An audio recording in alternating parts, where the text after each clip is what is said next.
November 3rd, 2021, a massive fire tore through a commercial building in central Harlem early Wednesday morning, badly damaging some of the small businesses that lined the block. The 5-alarm fire broke out just after 3 a.m.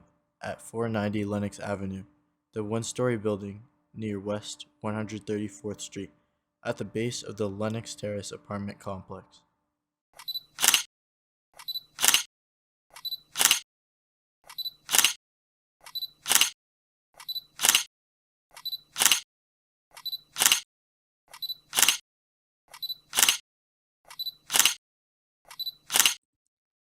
The fire that destroyed a row of businesses on March 20th, 2022, at Harlem's Lenox Terrace apartment complex was set deliberately, according to authorities.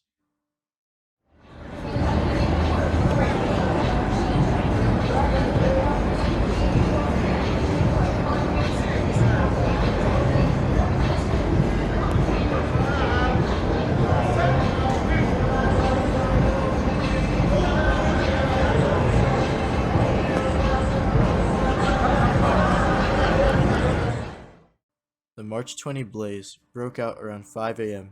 in the vacant one-story commercial building at 480 to 490 Malcolm X Boulevard. It was the third fire to damage the building in recent years, following one in October 2019 and another early morning fire last November that gutted several of the businesses. Shops on the block include the Lenox Terrace Management Office, the clothing store Sesinco, Lenox Fish Market, the former Paragon department store, and popular Mana's Soul Food restaurant. By Wednesday morning, most of them appeared gutted, littered with burned debris as sunlight shone in through caved-in ceilings. These fires have generated controversy because of their recurrence. They struck a location where there have been rejected redevelopment plans to modernize the historical Lenox Terrace residence at the expense of its current occupants.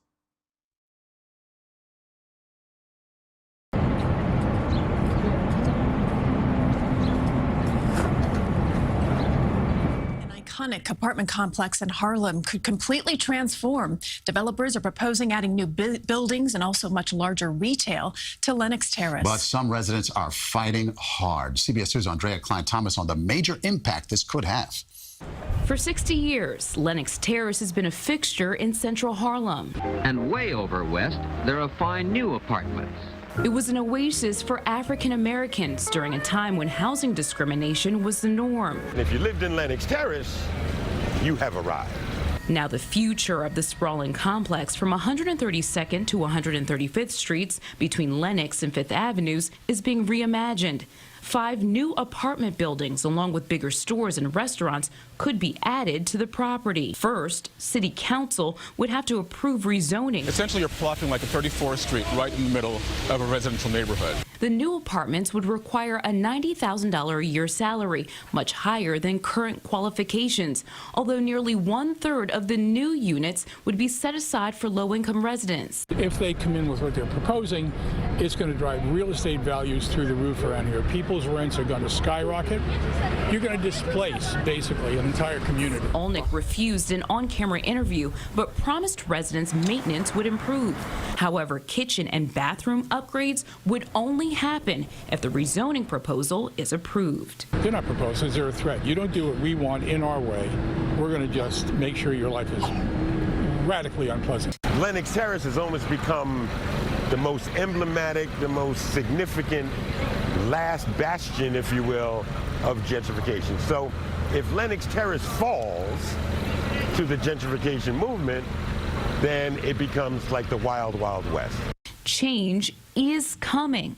Olnick has the right to add apartments without council's approval and plans to. The rezoning is needed if retail and residents' amenities are added. For more insight on this issue and gentrification in Harlem, I spoke with Lenox Terrace resident Delsenia Glover. She is the Deputy Public Advocate of Housing Equity for the Office of the New York Public Advocate, and in 2019 was the Executive Director of the New York State Tenants and Neighbors, is the founder of the Upstate Downstate Housing Justice for All Coalition, and is running for New York State Assembly in Assembly District 70. So I got into the business, I guess you can call it, of affordable housing advocacy, starting as a resident here at Lenox Terrace. I've been a resident of Lenox Terrace for decades. And this was back probably in the 1990s or so. And I noticed that a lot of the long-term tenants were moving out of the buildings. And after talking to some people, I realized that they were being forced out of the buildings because they either were subletting from a family member or they had a second home somewhere. People didn't really people who live in rent-regulated housing, rent-stabilized housing, I should say, which is what Lenox Terrace has been historically since 1974, is that they did not know what the laws were that governed these units. And so when management or when the owners came to them and told them they were not renewing their lease, that they were in violation of the rules, they just moved out and didn't question it. And so apartments started becoming empty, and no one was moving into those apartments. It's as if the landlord was warehousing those apartments. And so my concern led me to become a member of the Tenant Association and also to become a member of an organization called Tenants and Neighbors, which is an organization whose mission is preserving affordable housing in communities across the city. The residents of Lenox Terrace knew that the landlord had a plan to rezone this property for a very long time, even before the ULURP process. And so we were prepared. And we had been preparing for this fight for many years. We did an application to the Landmarks Commission 2 times to get the property landmarked so that it could not happen. But there was no stopping the landlord. So it went forward into the ULURP process, which is the Uniform Land Use Review process by the City Planning Commission.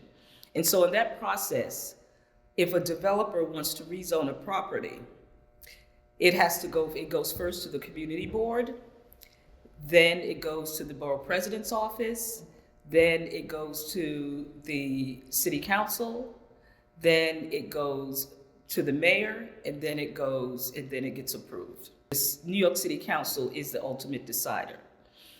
And so when it came to the community board, with the fierce opposition from the community, as well as people who are members of the board, what the community board decided to do was to put together a resolution. And the resolution in part said or talked about the fact that there was not enough affordability in the plan. At the time, the plan was for, I believe, 25% of the units to be affordable, but the question always is affordable for whom? What the community board decided was to say no to the redevelopment of Lenox Terrace. And the reason they said no, number one, came from ferocious and fierce opposition from the residents of Lenox Terrace, as well as the larger community. This also was a project that would have been taken about 7 to 10 years. That was the projection, 7 to 10 years to complete the project, because they were building 5 additional buildings, as well as an underground garage. And the excavation and the development would have been like living in a construction zone for the people who are longtime residents here. This is not healthy. It's not sane. This is the kind of development that you do on a vacant lot, not in a community on 3 square blocks where you have over 4,000 people already living. So we didn't think it was a good idea, and we fought against it. Now, the developer threatened us with the possibility of doing what's called as of right. The residential zoning is, in this particular case, is called R2. What they wanted to do was change it to a commercial rezoning. And with a commercial rezoning, you are able to add more height and more density in a residential area. But what you have to understand is that the way that residential areas were designed in urban planning, they're designed in a way that is the best or environments that are most healthy for individuals, for human beings to live in. And so when you start messing with the residential rezoning and making it commercial in order to build more housing or more density, you're not only affecting the land use, you're not only affecting the health you're also affecting people's health, the density, the population, the stress, etc. When I remember when I spoke at the community board on this issue, I called this project Gentrification on Steroids, because that's what it would have been.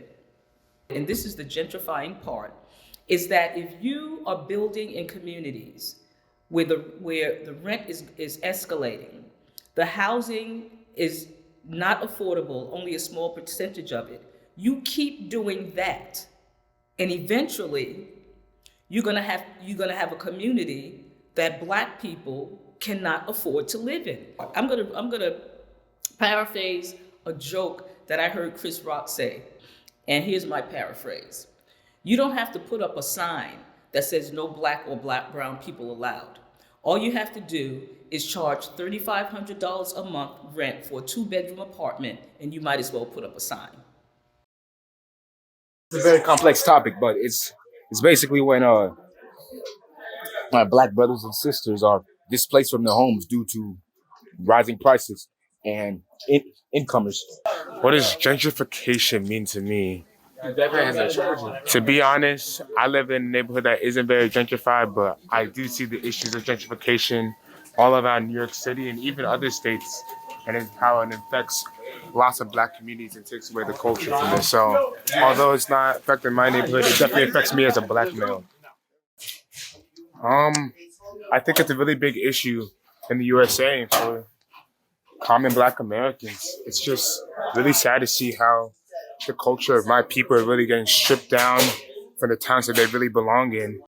The way that it manifests itself in my life is me seeing old historical buildings being torn down and new people enter my neighborhood and then have issues with me being there. Honestly, it's a very sad thing, but it's a very real thing. See, there's a myth going around that the fact that those stores burned down would have something to do with would mean that it would be easier for the landlord to do the redevelopment. That's absolutely not true. What is necessary for the landlord to redevelop the property in the manner that they wish and with what they projected is to do a rezoning of the property. They cannot just come and build. We, as a tenant association, we looked at what was possible with the rezoning and what was possible if they built what is called as of right. And if they built as of right, there's a formula for how much, there's something called floor area ratio, and there's a formula for how much can be built on a particular property based on the floor area and also based on the zoning. In this particular case, with the zoning that is currently in place, they cannot build 6 towers on this property. They cannot build 3 towers on this property. They may be able to build 2 buildings that are like 10 stories tall or something like that. But this business that they can build anyway, that they can do this anyway, it is a myth, it is a lie, and it is something that is projected into the community to make people give up. And say, well, they can do whatever they want. That is not true. It is their property, but they do not control the rezoning. It has to be applied for, and we have the opportunity to push back on it. And so when they come back with this property, with this proposal, and they probably will, we will push back on it again.